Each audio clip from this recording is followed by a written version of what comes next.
Paul, I hear you have been on a very warm, toasty trip. How was it?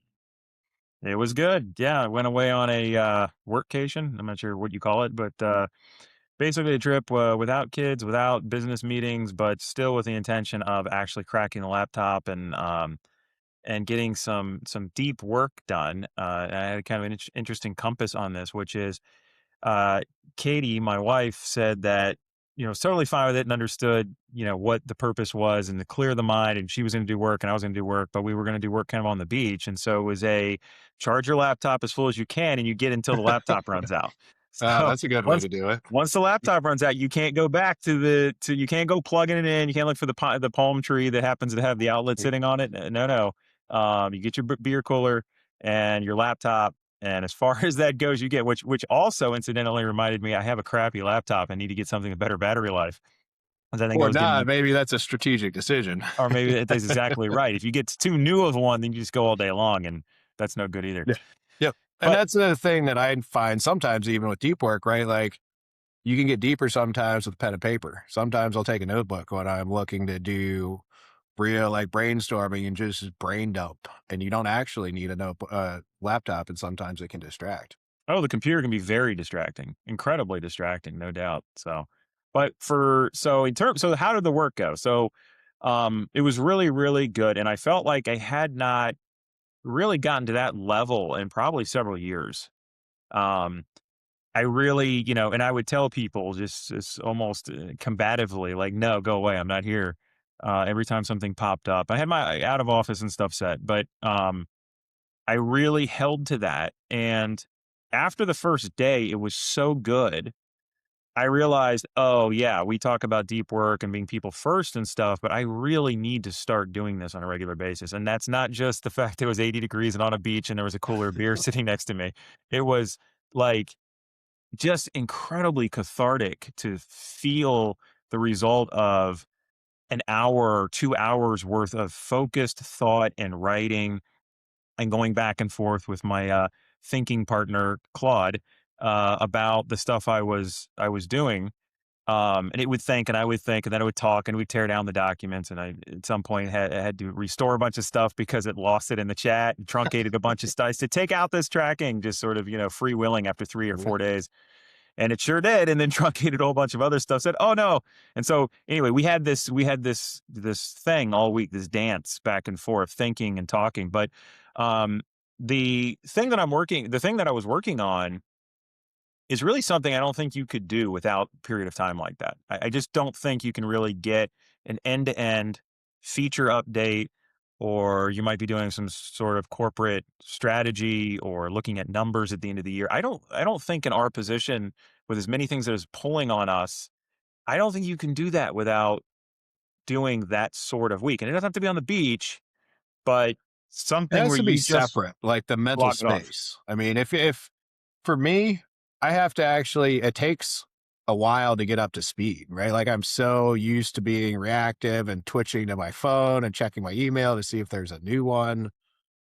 And you try and get out of those habits, but to some extent, it's impossible when you are at a company like ours with the size that we are. But did you have like feelings like that? Like, did you the first day? Did it take you a minute to kind of get into that flow, or were you able to just like drop right into it? Not this time. I know what you mean, but not this time. I typically, yes, because every week I have periods of time where I'm like, okay, this is, I can look at the calendar and see this is going to be the day where I got 3 hours to go spend on something, and then it ends up just being filled of, well, let me just swat this away, let me answer this, let me do whatever, and then that time's gone. This time, and I think the going away and the environment and all the stuff that was there Mhm. was conducive because you're not in your office, you're not doing your normal thing, you are actually gone, and you actually did an out of office.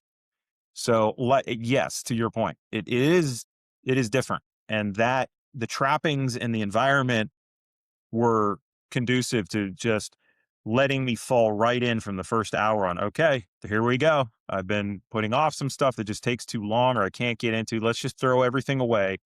And so, what Yeah. about? What's interesting is you've been doing, I think, more deep work than I have lately because of all the, being in the lab and the prototyping and stuff.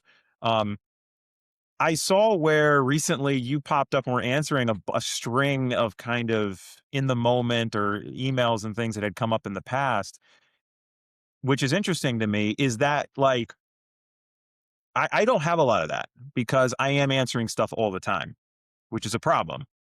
So, having done more of the deep work lately, where are you on going, okay, now I need to check on or come back up for air on the things that maybe have been waiting? Yeah, I may have taken that a little off the deep end, to be honest. Around the around the beginning of the year, I think we talked about this a couple episodes ago, or maybe you and I talked about, but I realized like up until then, I prided myself on reading every email, reading every GitHub comment, and knowing the status of every different issue that we had. Around the beginning of the year, I don't know if it was the new hires, the AI fueled coding, or what, but mid January, I realized GitHub was just stacking up and there was no way that I could read it all. And I've had a similar experience with email probably over the past 6 months or a year, to a point where I see them. There's an inbound stream that I see. And so stuff that's super urgent, I get to. But if it's not quickly answerable or urgent, then it goes into this kind of like, I'll answer it later sometime pile. And before I know it, I've stacked up 300 emails in my inbox. And then you're kind of really in trouble because how do you get, out of that hole? Um, what I ended up doing this time has been interesting. I started with the virtual assistant that I'm building, the AI virtual assistant. I gave it access to my email. So that's able to do some rule generation to get stuff out, as well as just kind of categorizing all my emails to try and get a handle on stuff that I want to see, stuff that I just want to skim, and stuff that I really would want to answer. And that's been helping. I think I need to get into what I'm realizing is it's a division, it's a judgment call, it's a gray area because you have to be able to put stuff off for a while to get stuff done. But on the other hand, in a company like ours, you can't be blocking people either. If you're blocking people from answering, then that's also bad.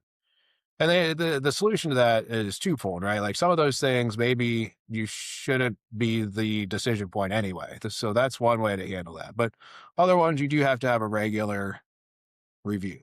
So that's where I'm getting to on email. I've got a little box set up now that seems to be working. As you saw, I clean it down to, I think I have 20 emails in my inbox, down from like 300. So that's good. If I can get through all of them, then we'll kind of see how that rhythm goes.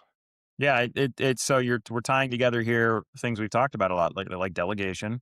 Some of these things you should not be answering, and the fact that you're having to kind of teaches you watching the queue. What can I allow others to take on, which they probably want to do anyway and are empowered to do already, should be empowered to do already. Um, I actually had a situation like that this morning, where I realized that doing kind of a double or triple look over the shoulder on like annual reviews, where you have a team that's within a department, and the department already has a director, or you're already 2 or 3 levels away. You can cut down some of the decision making or the salary increase, position change, title change, etc. You can start deferring that away to people who are already kind of in a good decision and you already trust, to think about some of those things for you, to offer you ideas, and either make decisions quicker or don't make the decision at all. Let them make the decision and then just kind of verify or watch the stream. So you have the delegation angle. You also have, like you said, the my favorite word lately, balance, which is, balance is a thing I've talked, I guess, internally, not on the podcast, about where, to all things in life that are good and successful and powerful, there's a balance. I mean, there just must be. Um, and I'm seeing that as well here, that in your case, watching the queue, knowing how to answer and pick things out that are important, still stay accessible, but be able to balance, the need for deep work and quietness and being results and goal oriented versus being super accessible and answering all the time quickly, which I fall into. I tend to be interested by a lot of stuff, so I just jump in and like, "Oh, yeah," and, it's like, "Oh, no, you don't need to actually be in that conversation, at least right now." Yeah. So it's a balance thing too, I think, to get to deep work. Yeah, same thing for me. Like I have the similar probably with different threads, like on sysops or something like that, where I'll jump right in if it's an urgent issue or if I maybe know. And then I sort of mentally cringe a little bit because I've taken away the chance for that person to learn or for the process. Like the other thing is, and this is something, a separate note to get on in a minute, like working with AI has made me realize how bad my processes were. Like a lot of the things I'm doing human work to step over things that should really have been a process that's codified. If you're hopping in and putting out fires, which can be very addicting, but if you're hopping and putting out fires and you're not working on the process, you're just putting out fires all the time. You're not doing a repeatable thing that can be improved and that you could teach to other people. Yeah, 100%, and yeah, missing out. So in my case, I found that last week with this thing I'm working on, which I'll just talk about. It was it's the new setup wizard and onboarding flow from a feature standpoint, for new users coming in the door, and just all aspects of it, both just from a user standpoint, from a design standpoint, from a tracking and technical standpoint, knowing where people are dropping out and so on. Um, and yeah, there again, you're not, I got to the end of the week, had just this huge amount done. And then you looking back, you realize like, okay, so the conversations I wasn't a part of, I either can catch up on quickly or didn't really need to be a part of. They fixed themselves or things were discoverable. And the force multiplier and the result of me getting this done, getting further down the road, the bottleneck that was, the thing I needed to do deep work on was just so much more important and will be now so much more impactful in moving the needle on something that we've been talking about for a long time. So, yeah, you have to really balance it and step away and trust things. But, again, the balance of still being accessible and not just being in these, quiet holes where you can't be reached and you can't react to things that require your decision. Right. I mean, that's the trade off, right? Like you have to be trusting people and giving them larger and larger chunks of work and chunks of responsibility, but you also have to be aware of what's going on. You can't be in your ivory tower having the company kind of meander without you. And that's the challenge. That was the first challenge that we had 2, 3, 4 years ago when we started really growing. And now instead of having everything in one brain, it's now in a bunch of different brains. And that's just kind of compounded. So it's a matter of building the systems intentionally. That's what I'm realizing. Intentionally building the systems to bring that signal back so that you are aware of the things that you need to be aware of, but you trust everyone to handle the things that are in their wheelhouse. But it's really hard. So, what are some of the things that you've been deep working on? I just took my cat out of the bag. What are some recent things? Or anything you want to share that you've been down in the trenches on and really kind of been able to punch through and see the light on, having held off other things for? Yeah, a couple of different things. A couple of different onerous features are quality center. That's been really big. And the first round of that is going to come out in, I think, next week, actually. So that was a big effort to go in and pull in stuff from a bunch of different areas.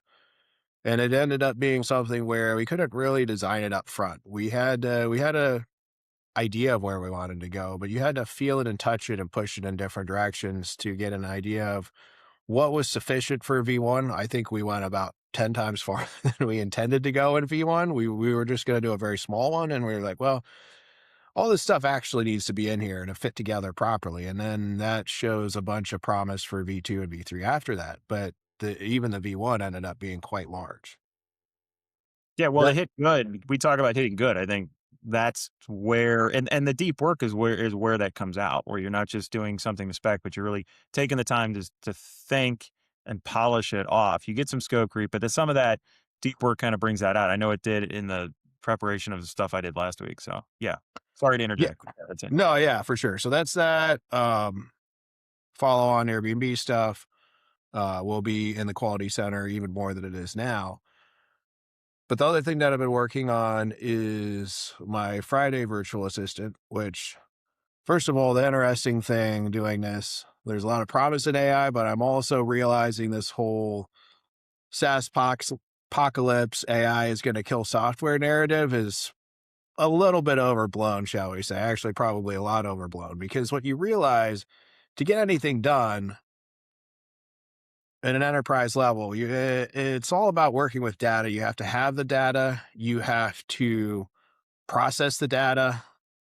90% of the things that I've been doing is not AI or even prompting, but how do I build a deterministic, basically ETL pipeline to get all of the data in, crunch it, slice it to a point where it's small enough that an AI agent actually has the signal that it needs to do stuff with. Once you get there, it's very cool. You have your meeting transcripts and stuff like that, and you're able to cross correlate stuff across a bunch of different data sources. But getting it there and getting it to fit in a context window and actually produce something actionable is challenging. And I don't see that changing anytime soon. It's just going to create more software and more systems that have to be managed. Yeah, I think, I agree. I mean, you would know better than I, having just being so much deeper in it, but from the I say casual observance. I listen and read and watch so much about AI, even though I don't really work within it from a development standpoint. Um, I've had the same thought as well. You see the stories of, Square just recently laid off a bunch of people and made big statements about how, they're more committed to the AI side than kind of human labor side of things for the future, and they see that continuing, and Salesforce and others. And I think it's mostly because some of these companies have so much waste already in them. And that's the difference. I mean, you and I talk about and post online sometimes about being lean, and how we compete against companies that are literally have 3 times as many employees as we do.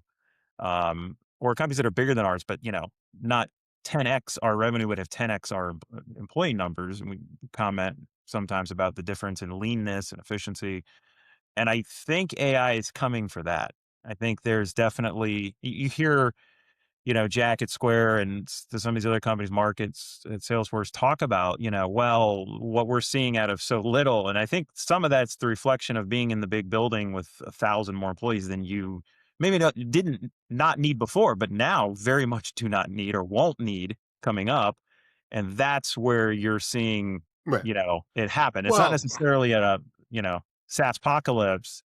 It's a cleaning house where there was already a lot of fat and probably lack of yeah. leanness. This goes back to what I was saying earlier. It's like AI makes visible and kind of forces you to do the stuff that you should have been doing years and years and years ago. Right?